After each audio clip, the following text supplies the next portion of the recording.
It's the Real Housewives of Capitol Hill. House Minority Leader Hakeem Jeffries and Republican Mike Lawler getting into a brawler. A very heated exchange over the government shutdown that's now entered its 9th day. We got a 1-year extension. Why don't we sign on right now? Let me ask you a question. Did you get permission from your boss? Why don't we sign on right now? Did your boss, Donald Trump? You can easily extend the ACA right now. Did your boss, Donald Trump, give you permission? Yes, he is. No, he's not. And by the way, so let me ask you a why question. did you vote to shut the government? For years, you always lectured about how we need to keep the government open. You're making a show of this to make yourself relevant. It's sad. You could easily sign on to this. You're embarrassing yourself right now. You could sign on to this. The only embarrassment here is you. You're an embarrassment. You could sign on to the bill. Let me ask you a question. You have 4 Democrats on here. Let me ask you a question. Pointed out that $1.2 billion were wasted. Listen, you're not going to talk to me. You're not going to talk to me and talk over me New York residents because you don't want to hear what I have to say. Oh, I'm listening. So why don't you just keep your mouth shut? Oh. Hard to watch. And the messaging just keeps getting worse for the Democrats. Schumer is dropping F-bombs. Democrats have 3 words for this. No way. It's literally life or death. We will not let Republicans blow up our healthcare system. Oh, life or death, Schumer. Greg, doesn't this illustrate the disconnect between the Democrats and the American people? Because he went on to say, every day gets better for us about this shutdown. Are they ever going to prioritize Americans and us instead of their reelections? They don't look well. They don't look well. None of them do. Even when you see Jeffries, i.e. the straight Obama, they look so fundamentally miserable. They're not happy. And I think what we're seeing right now is the opportunity cost of Trump derangement. They thought that that's where all their energy should go, and it would cover for the areas that they neglected, like issues and policies and principles and personality and charisma. Like what's missing with a lot of these people is charisma, the power plus empathy. If you're in a position of authority and you show empathy, that's charisma, but you don't see that on the Democrats. Look at Katie Porter, is that her name? Or whatever. She's not, there's no charisma there because she has authority, which she abuses. And you see that a lot with, like, Adam Schiff is like that. Nancy Pelosi's like that. They don't actually seem generous with their power. I think that if I were to make the Democratic Party a person, I would say it's a drug addict, right? And the addiction is Trump. It's not Trump derangement, it's Trump addiction. Because, you know, when you're an addict, your wife leaves you, your bills don't get paid, you're facing eviction, your friends start disappearing, you become Keith Olbermann. The Democrat Party is in desperate need of a rehab or a 12-step program, but they won't ask for help because they're too proud, they're too resentful, their ego's too big. They have to actually ask for help, and we might help them, but they have to ask first. Yeah. Somehow this all turned personal and profane, obviously. Is this just showing that they have a lack of message? Like that they're a lack of message? I think it shows just also one other thing, which might sound a little petty, but why not? This is the thought. Hakeem Jeffries, I just checked. There's no record of him ever having done like high school or college speech and debate.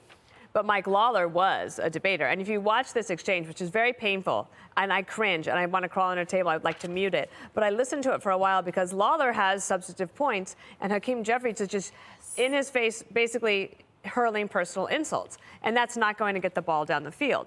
And Hakeem Jeffries has got this boredom in his eyes.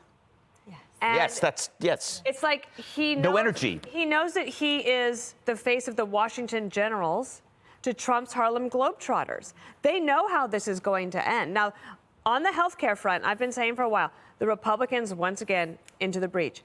You have to have a proactive health care message and one that takes us in a direction that is better than what Europe has, because Europe, if you look at their finances, it is a terrible situation. We have to be able to do more and better policy. So that is something that can be decided. But one of the things is they keep talking about these Obamacare subsidies. What isn't pointed out is that you can get an Obamacare subsidy for families making up to $600,000. Now, there are people who need more help and lower income people who need the help.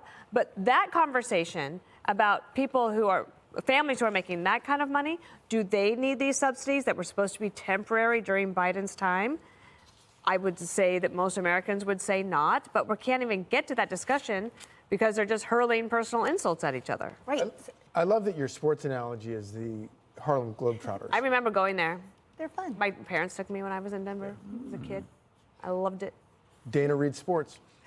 So yeah, Dana making the point that Chris Wright, I thought, brought up today, very well stated in the Oval Office or in the whatever, when he was saying that the Dems filibustered the leadership, right, up to a couple weeks ago, and now they're filibustering the funding. The whole point is they're refusing to engage substantively. They're just engaging shouting and outrage for their TikTok videos. Well, it's so funny because, of course, every time there's a government shutdown, Republicans always lose the PR war, every single time. And this time, it's almost like they don't even care. They're winning the PR fight this time, but they're also winning on substance, which you see right there. And then you wind up with Hakeem Jeffries having to dissemble and embarrass himself in this cringe. And with Dana, you can't even listen to it. You want to mute it and crawl away. But at the end of the day, the problem for them is they don't have issues. They can talk about health care, but of course, I'm pretty sure Democrats already fixed health care. We have Obamacare. They did get that through. And I think most people, there are people who benefited from it, but I would argue that far more people have been punished under Obamacare because they can't, their insurance has gotten more expensive. So not only are they losing the PR, they're also losing on the issues themselves. And I think a lot of it has to do with President Trump, his ability to manage to get Democrats to talk about the shiny objects all the time and then pivot and talk about issues that people actually care about. And that's why I think that Republicans are not only winning the arguments on the shutdown, but they're also winning the PR war. Yeah, and I think this is a lost opportunity, Harold, because it feels like Democrats are governing through outrage and defiance rather than actual leadership, which they could have stood up and gelled and really made a substantive stride. What say you? So you guys got a lot more out of that exchange than I did. I think that both of them sounded like fifth graders.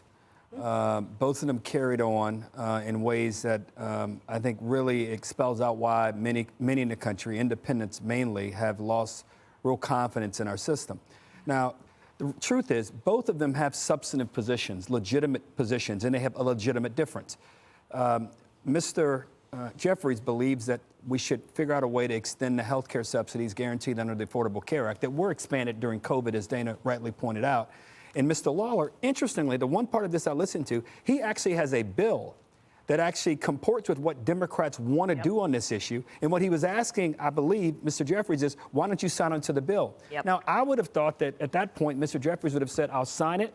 And you know what? Come onto the office with me and let's call President Trump and let him know that there's another Republican that wants to do this as well. There's another Republican in addition to Congresswoman Marjorie Taylor Greene, who has said she thinks that Democrats have a legitimate point on health care. But instead, these guys took the bait. And they couldn't stop arguing. I agree with you. I thought Lawler had a little bit of a better exchange, but they both look like kids in my son's fifth grade class. Well, I don't know. I give the winning point to Lawler. Of course you do. All right, guys, coming up, the boys aren't the only ones who are fighting. Jasmine Crockett is taking shots at Kamala Harris. Click here to subscribe to the Fox News YouTube page to catch our hottest interviews and most compelling analysis. You won't get it anywhere else.